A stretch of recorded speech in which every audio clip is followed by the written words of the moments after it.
Hey, this is Aaron Porter again. I am talking about the Bronco, first edition. Love this vehicle, by far the best off-road vehicle I believe it's on the planet right now.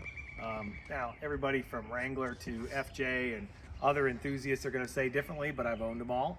And this is the one I've owned for 3,600 miles that I love better than any one of them. And there's several different reasons there is. I grew up actually in Toledo area, home of the Wrangler. All Wranglers in the world are actually built there. Love Wrangler. I've had 5 of them actually, and I've also had 3 FJs. And by far, this is the best vehicle of all them, bar none. Wrangler has rested on their laurels for 35 years. They haven't changed hardly anything on their make and model. They think everything's going great. And along comes a vehicle that does better than they have and just blows away the competition. If they ever get production up on this and get it down to where the $64,000 range of this sticker, they will absolutely obliterate every Wrangler that's out there. There's nothing that even compares to this vehicle. And all the people that have even driven it, typically they've driven it for a couple miles and they think, oh, this is cool, this is fun. I like my Wrangler, I like my FJ, I like this, I like that. But there's several major reasons why this actually is the best vehicle on the planet for off-roading currently. Now you can modify it. The thing I like about on this vehicle, you've got all these little modification spots. Actually, they're all set up to one Allen wrench that you can have that's set in the glove compartment. I've added a couple of shackles here to pull it out of anything. This part right here, you can attach it at any spot with these Allen wrench openings. You can actually place them here. You can put cubes, you can put lights, you can modify it any way you want to. You don't have to have somebody take care of it for you. You can do it yourself. It's pretty simple. This has a Sasquatch package on it.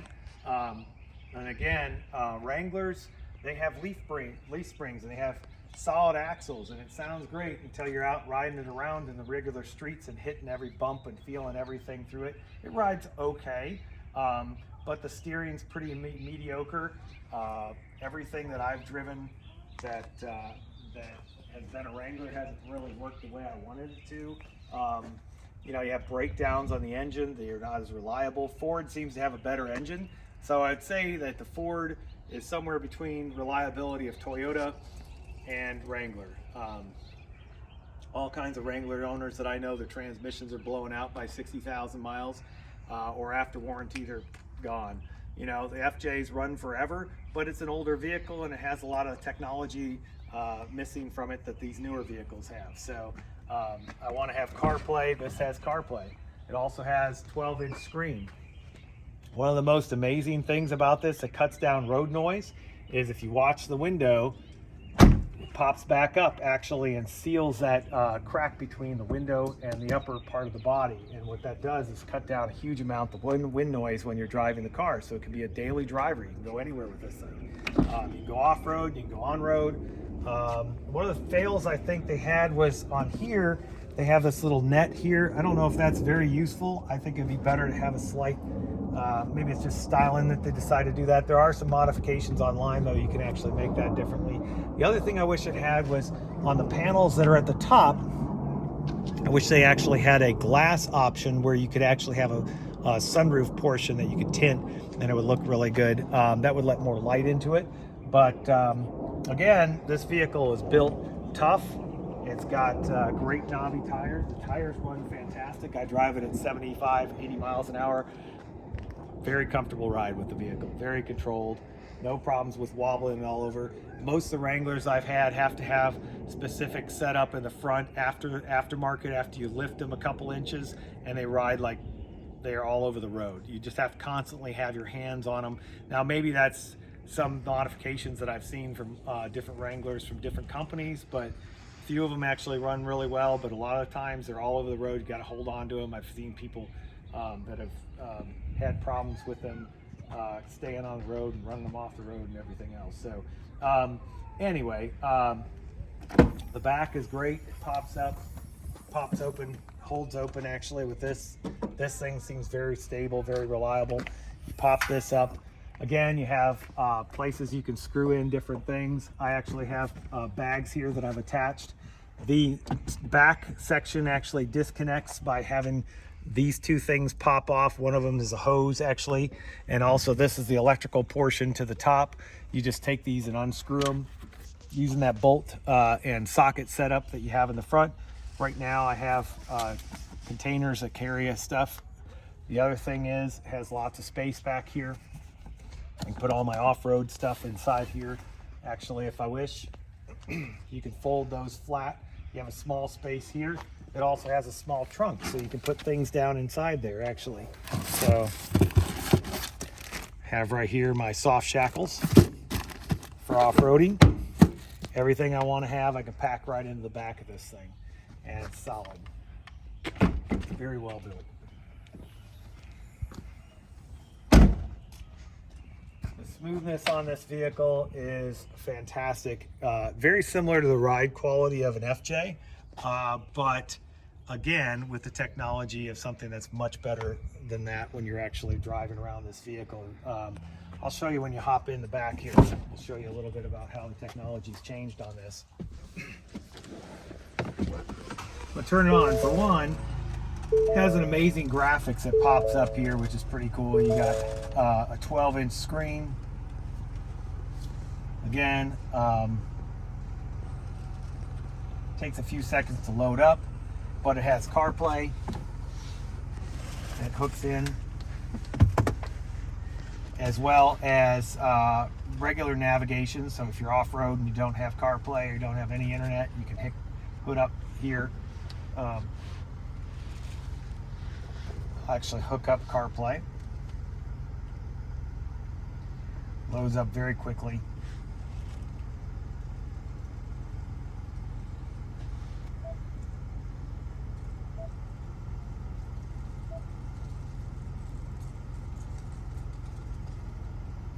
And that's the first time with it, but super bold graphics, works fantastic. We're getting about 18.2 miles per gallon. It says 17.7 on there, but overall it's been 18.2 miles per gallon. Pretty good for a vehicle that's as big as this with its Navia tires. Again, the shifter's very stable, doesn't have any problem. The other thing is it has heated steering wheel and also heated seats, and these things crank. They will heat you out of the place. And especially when you're driving around cold with the top off, you definitely want to have some good heated seats. It also has camera angles all over the place. It shows surround camera, actually, which is super bright, and also on this 12-inch, you can't miss it. You also have, when you back up, you have the lines actually you can have for the backup camera as well. Again, it pops in. This is CarPlay again. Graphics-wise, it's just way better than anything I've seen from Wrangler or anything with the older FJs. And unfortunately, the FJs, who knows if they'll ever come back. It'd be nice if they did. But the other thing is, instead of having your fingers up here to be able to move the windows down, it has it right here. So you have your hand on this center console, and you want to move it up and down, you just put your fingers down and push them up and down. Also, the control for the mirrors are right here as well. So fantastic option. I mean, Ford really thought this through. Now, here's my only one complaint of this vehicle interior wise. There's my Cactus and my Cactus Gray Ford. They don't have anything you can hold on to up above here to actually pull up. And the downside of that, and the reason for that, I believe, is because they have the airbags. Now, if you notice, there's airbags that are on the side, okay? Now, when you roll these things, I've been through enough ERs and trauma units and my time as a medical doctor to realize that most of the reason people die in rollover collisions is because they actually fall out of the vehicle, or an arm or a head or something else falls out of the vehicle, and as it's rolling, it cuts that portion off. The reason airbags that are on the side are actually placed on a vehicle is to keep you in the vehicle when you're actually rolling in that vehicle. It's not just to prevent you from getting hit by something when you actually are rolling in a vehicle if you get in an accident. So there's side curtain airbags, okay, going down both sides of this vehicle. They have that in the FJs. You don't have that in a Wrangler. If you look at the rating actually for collision in Wranglers, they always fail miserably on side impact. and that's and rollover, and that's because most of them do not have, and maybe it is new that they're actually changing that, but Wranglers are the biggest reason why people die in Wranglers is rollover and their bodies, or people's bodies, falling out through the window of the vehicle when they're actually rolling. So this prevents that. You have curtain airbags that are going down the sides. Nobody ever talks about that from Ford. Nobody ever talks about that from Wrangler, but that is the #1 reason why you want to have a vehicle like that has curtain airbags. That's why they came about back in 2005, 2006, when I was in the trauma unit at Vanderbilt. 2002, 2003, they first started coming out with curtain airbags. And it was because of rollover for SUVs. Again, the controls are much better than what they used to be. Just graphically, it's amazing. Technology, it's amazing.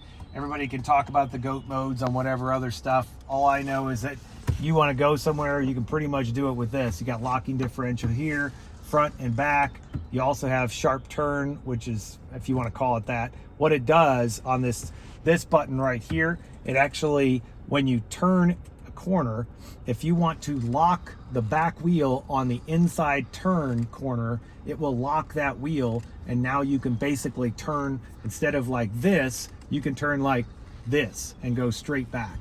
So if you're trying to get up a ridge and you want to go left and right on a cutback, you can do it much better with this. It does that on either side depending on which way you're turning. And again, this also, if you're up high, it'll give you more traction and drops at the front and separates it, but still allows you to get four-wheel drive. Great thing is these are very easy to take off. You just pull this, pull these two latches and pop this, and this thing pulls off. Always pull the driver's side off first. Second one is going to be this one. If you want to take this off, it comes off in all one panel. And again, it doesn't have the ability to pull up from here, but the reason I believe is because they have the curtain airbag that goes down the whole side. That'll save you in a rollover, prevent you from losing body pieces, parts, and also probably your life. That's most of this vehicle in a nutshell. The leather feels good, it's comfortable, better seats I believe than the Wrangler. There's just a lot of comparisons to the Wrangler, and the Wrangler can say, oh, they knocked it off, you know, they took all of our good ideas and then they modified it. Well, what was Wrangler doing for the last 25 years? That's what I want to know, because all I've seen out of them is a couple minutia changes and incredibly high prices for their vehicles that continue to be $55,000 plus for a vehicle that's a year to 2 year old that has 36,000 miles on it. And I don't see any reason why anyone would go out and buy that versus a Bronco. The Bronco just blows it away in many ways, shape, and form.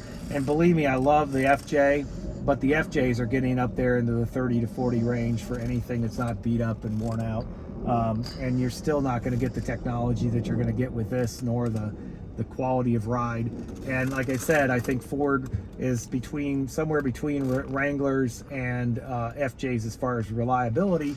So to me, it makes more sense to go with a vehicle like this. Put your money here. Everybody looks at these vehicles and what is it going to cost me to own it. It's not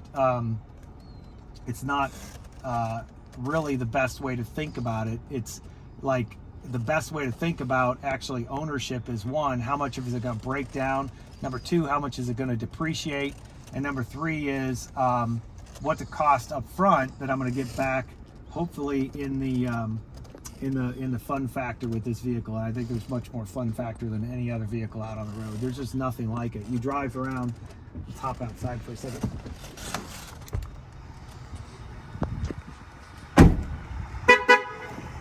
That's another thing annoying about Ford that I do not like. They beep anytime you actually have the car running, or if you like just step out of your vehicle. If they could get rid of that, I would love it. That's my complaint for Ford, is they beep every single time you close the door. It drives me nuts. So I'll take the Wrangler over that for one reason. that. But again, the vehicle runs great. Sounds super like quiet as far as the 6-cylinder engine that's in this thing. I wouldn't say it's got as much pickup as some other vehicles I drive by far, but by fantastic ride quality from what I've seen thus far. Plenty of horsepower. I don't need a V8 in this vehicle. And again, that's the first edition. If you have other questions, that's what you got to get rid of for it right there. If you have any other questions, you can always leave them in the comments. I'll try to reply. Thank you.